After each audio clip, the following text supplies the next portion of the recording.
જય શ્રી કૃષ્ણ મિત્રો, ચાલો આજે આપણે એક સરસ સેવ ટામેટાનું તીખું તમતમતું શાક બનાવીએ. એની માટે મેં એક કઢાઈ લઈ લીધી છે. સેવ ટામેટાના શાકમાં તેલ થોડું વધારે લેવાનું છે. આપણું જીરું ઉમેરી લઈશું, ડુંગળી ઉમેરી લઈશું,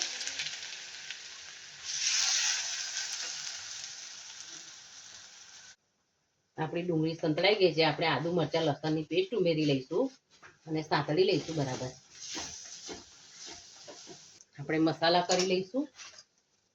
હળદર ઉમેરીશું, લાલ મરચું પાવડર ઉમેરીશું, ધાણા જીરું ઉમેરીશું, ગરમ મસાલો ઉમેરીશું. બરાબર મિક્સ કરી લઈશું. આપણે ટામેટા ઉમેરી દઈશું, બરાબર મિક્સ કરી લઈશું.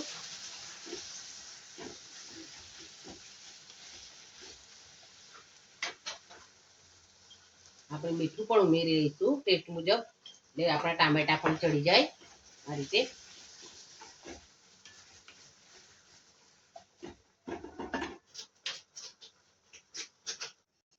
આપણા ટામેટા સરસ ચડી ગયા છે. હવે આપણે જે ટામેટાની પ્યુરી બનાવી હતી એ પણ આપણે ઉમેરી દઈશું અંદર અને મિક્સ કરી લઈશું બરાબર. આમે એક ચમચી આપણે એક લસણની ચટણી ઉમેરીશું. આ લસણની ચટણીની રેસીપી મેં મારી ચેનલ પર મૂકી છે, તમે ચેનલ પર જઈ અને જોઈ શકો છો.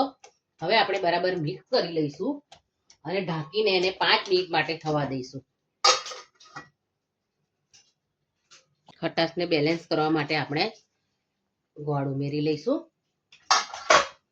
બરાબર મિક્સ કરી લઈશું, ઢાંકીને થવા દઈશું. આપણું તેલ સરસ છૂટું પડી ગયું છે. હવે આપણે એમાં 2 ચમચી દહીં ઉમેરીશું અને બરાબર મિક્સ કરી લઈશું. દહીં ઉમેરીને તરત ફટાફટ મિક્સ કરી લેવાનું છે.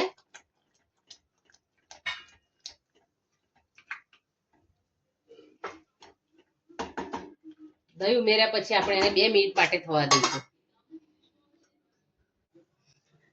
આપણે કસૂરી મેથી પણ ઉમેરી લઈશું, બરાબર મિક્સ કરી લઈશું.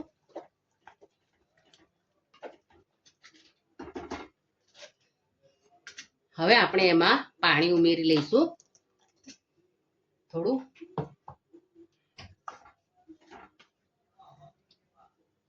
પાણી ઉમેર્યા પછી આપણે એને 5 મિનિટ માટે થવા દેવાનું છે. આપણું તેલ સરસ છૂટું પડી ગયું છે, તમે જોઈ શકો છો. હવે આપણે શાક આપણું તૈયાર થઈ ગયું છે. આપણે એમાં ધાણા ઉમેરી દઈશું. હવે આપણે સેવ ઉમેરી લઈશું.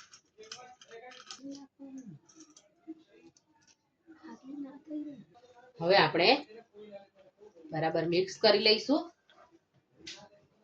અને એને 5 મિનિટ માટે થવા દઈશું. તો આપણું સેવ ટામેટાનું શાક સરસ સ્પાઈસી તૈયાર થઈ ગયું છે. હવે આપણે એને સર્વ કરી લઈશું. તો તૈયાર છે ઢાબા સ્ટાઇલ આપણું ટેસ્ટી અને સ્પાઈસી સેવ ટામેટાનું શાક. એને તમે પરોઠા કે ફુલકા રોટલી સાથે લઈ શકો છો. મારી સેવ ટામેટા બનાવવાની રીત તમને ગમી હોય તો તમે મને કોમેન્ટ જરૂર કરજો અને તમે તમારા મિત્રો અને પરિવાર સાથે શેર કરજો. અને તમે ક્યાંથી જુઓ છો એ પણ તમે મને કોમેન્ટમાં લખીને જરૂર જણાવજો. મારી ચેનલને સબસ્ક્રાઇબ જરૂર કરજો. Thank you.